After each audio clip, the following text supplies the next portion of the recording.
जिल्ह्यात 3 दिवस dry day. Raigad जिल्ह्यात नगर परिषद निवडणुकांच्या पार्श्वभूमीवर 1 ते 3 डिसेंबर या 3 दिवसांसाठी ड्राय डे जाहीर करण्यात आला आहे। जिल्हाधिकारी किशोर जावळे यांनी जारी केलेल्या आदेशानुसार या कालावधीत जिल्ह्यातील सर्व देशी विदेशी दारू विक्री केंद्रे, ताडीवाडी विक्री तसेच दारूची वाहतूक व उत्पादन पूर्णपणे बंद राहणार आहे। निवडणूक काळात कायदा सुव्यवस्था अबाधित राहण्यासाठी हा निर्णय घेण्यात आला आहे। या आदेशाचे उल्लंघन झाल्यास महाराष्ट्र दारूबंदी कायदा 1949 कलम 54 व 56 नुसार संबंधित विक्रेत्याची अनुज्ञपती कायमस्वरूपी रद्द केली जाईल अशी सक्त ताकीद जिल्हाधिकाऱ्यांनी दिली आहे।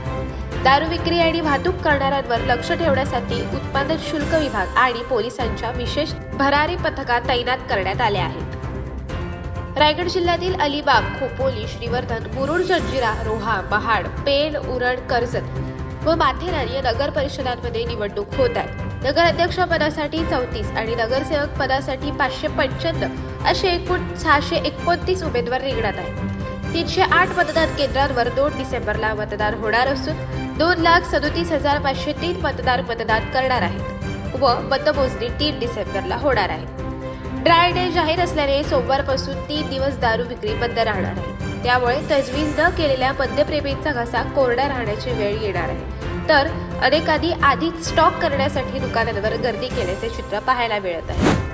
अशाच अनेक घटना आणि बातम्या जाणून घेण्यासाठी सबस्क्राईब करा आमचं YouTube चॅनल केवी न्यूज आणि इन्स्टा पेज कृषीवल न्यूजला फॉलो करा।